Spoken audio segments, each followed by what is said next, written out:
그래서 저희가 보면 유튜브 같은 데 잘못된 정보 중에 하나가 뭐냐면은 밤에 추우면 낮에 뜨겁게 하래요. 맞는 말인가요? 진짜 잘못된 말이에요. 밤에 추우면 낮에 추워야 돼요. 특히 정식 초기에는. 왜 그래요? 편차가 커질수록 어디로 가요? 꽃이 빨리 펴요. 근데 내가 토마토를 정식하고 오이를 정식했는데 꽃이 너무 빨리 피면 어떻게 돼요? 뿌리가 약해지죠. 그래서 보통 일반적으로 우리 얘기를 할 때 만약에 겨울에 심는 사람들 같은 경우는 정식 초기에 에너지를 많이 쓰라고.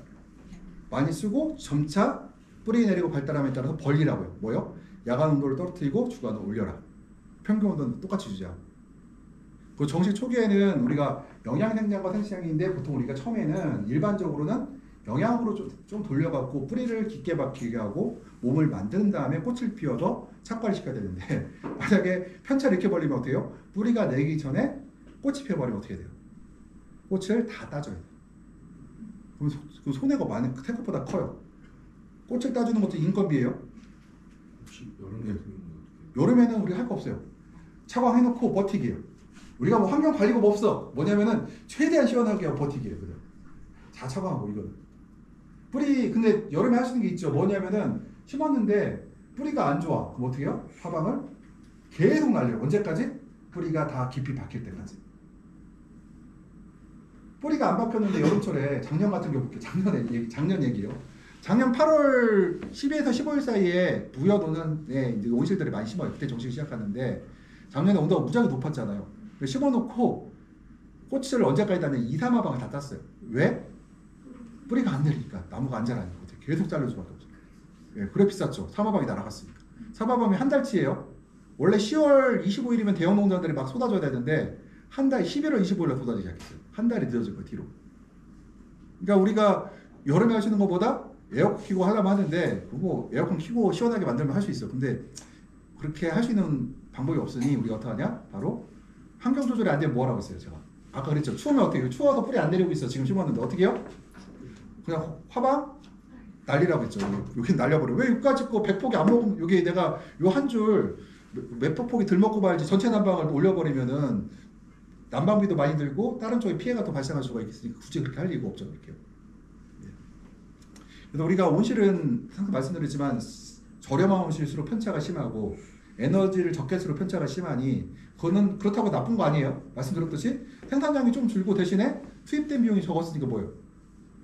좀 적겠다도 난 소득은 똑같을 수가 있어요. 제가 계속 말씀드리지만 면적을 확보해야지 온실을 좋게 만들어 갖고는 수익을 낼 수가 없다고. 면적은 일단 확보해놓고 그다음에 시설에 투자가 들어가야 되는 거예요. 그다음에 주간 평균하고 야간 평균도 있잖아요. 주간 평균으로 얘기를 할 때 같은 20도라도 낮에 따뜻하고 아침에 시원하고 밤에 낮에 따뜻할 수가 있잖아요. 저는 이거를 언제 얘기하냐면 환절기 때 이렇게 하라고. 보통 약광기 때 이렇게 얘기해요. 특히 2월달. 왜 그러냐면은 2월 광이 강해 약해 아직? 약하죠.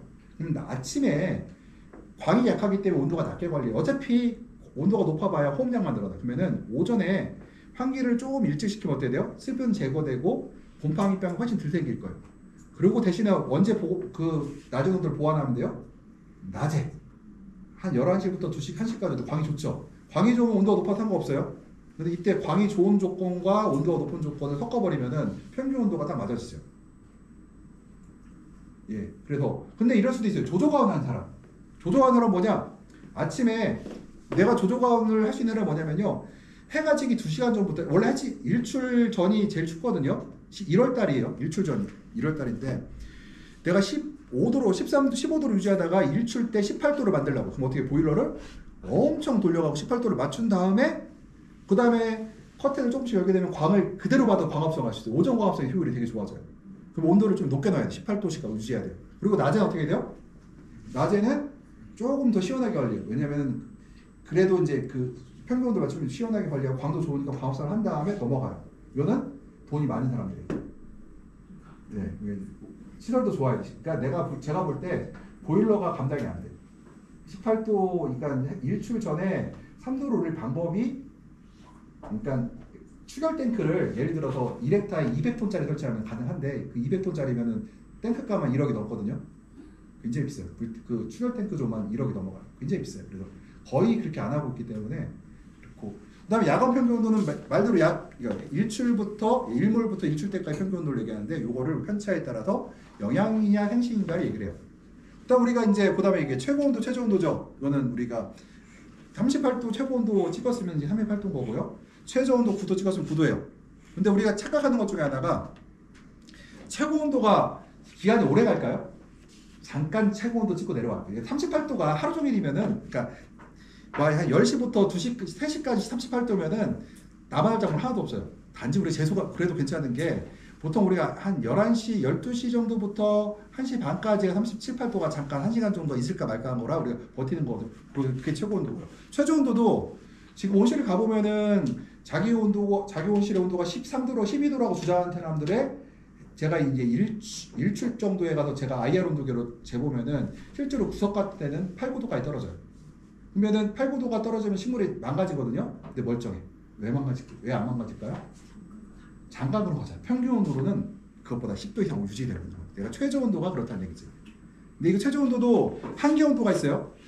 이제 그 이상을 넘어가면은 식물이 이제 죽어버려요. 그냥 한계 온도로 벗어나지 않게 해야 되고, 일교차는 바로 최고 온도와 최저 온도의 차이를 우리 일교차라고 하는데, 일교차는 사실 우리는 별로 의미가 없어요. 온실에서는 그렇게 의미를 안 따져요. 그 다음에 최저 최고 온도는 우리가 뭐 한다? 생육에 장애를 받느냐 안 받느냐 온도를 측정하고요. 요 앞에 주간 평균 온도, 일평균 온도, 주간, 야간 평균 온도를 갖고 뭐 한다? 바로 생육을 조절하는데 이 네 가지를 갖고 사용한다.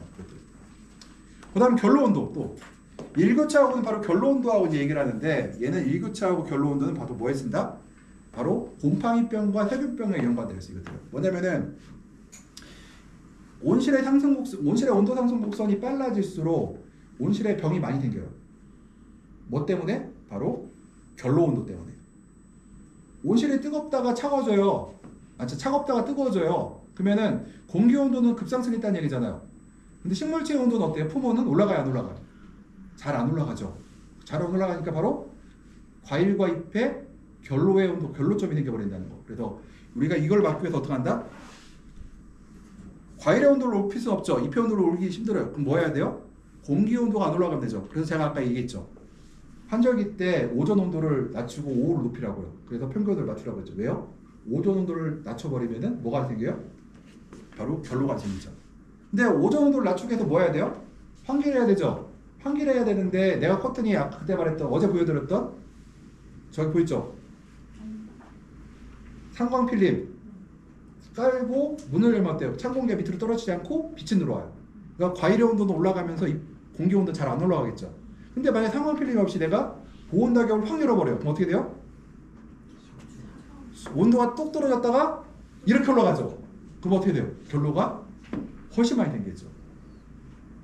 그래서 이 결로라는 거는 바로 그 온도의 변화 속도와 관련이 있다. 그래서 온도 변화 속도를 우리 되게 중요시 봐요.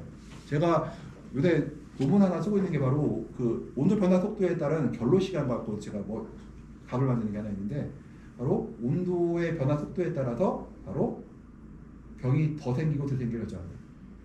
내가 온실이, 제가 이제 그 환경제어 컴퓨터를 직접 열어볼 때 제일 먼저 보는 게 바로 뭐냐면요, 시간당 온도의 변화 속도를 봐요. 시간당 1도냐 2도냐 3도냐 하는데, 우리가 이상적인 조건을 시간당 1도라고 봐요. 상승곡선. 근데 사실상 우리나라 조건에서는 불가능하고, 시간당 2도 정도만 유지해도 상당히 야광 온실이라고 생각하시면 됩니다. 그 이상 차이가 난다, 일반적으로.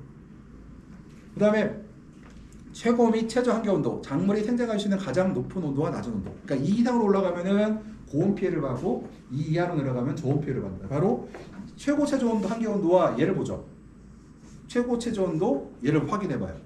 내가 예를 들어서 온도가 높아짐에도 불구하고 바로 저 말했던 그 최고 한계 온도까지 도달했느냐 안 됐느냐. 만약에 온실의 온도가 한계 온도를 넘어설 것 같으면은 광을 무시한다. 그때는 어떻게 해요? 보온 낙엽 덮어 씌우고 아예 어둡게 만들어. 왜냐? 식물을 일단 살려야 되니까 이것들. 근데 한계 온도가 딱 되면은 그 옛날 바로 피해를 입는. 아니요, 그것도 잠깐 버티면 그런데 일단 계속 이게 한계 온도가 되면은 이게 1, 20분이 아니라 쭉 갈 수, 그러니까 한두 시간 갈 수가 있거든. 그래서 그때는 차광 커튼을 아예 차광을 해버려갖고 햇빛이 못 들어오게 막아버려요. 그때 아예 못 들어오게. 그래서 내가 광합성을 하든 말든 상관없죠. 일단은 생존하는 게 문제라. 그래서 보통 보온 낙엽이 있는 사람들 같은 경우에 보면은요, 한 6월달, 7월달 같은 경우는 11시부터 2시까지 그냥 덮고 있으라고요. 그냥 직사광선 받으면 그때는 그냥 환경도 넘어가 버리거든요. 그림으로 표시한 걸 보게 되면은 최저 온도가 제일 아래쪽에 있죠. 그 다음 최고 온도가 가장 높은 곳에 위치하고 있고요. 주간 평균 온도가 그 아래에, 야간 평균 온도가 그 다음 밑에 있고요. 그리고 일일 평균 온도가 중간에 있죠. 그래서 이게 바로 온도 되다 보면은 우리가 최고, 최저, 주간, 야간, 일일 평균 온도, 그 다음에 이것을 합친 일주일 평균 온도를 갖고 온실의 온도를 통제하는. 여기까지 하고 잠깐 그러면은 쉬었다가 이제 3시부터 다시 할게요.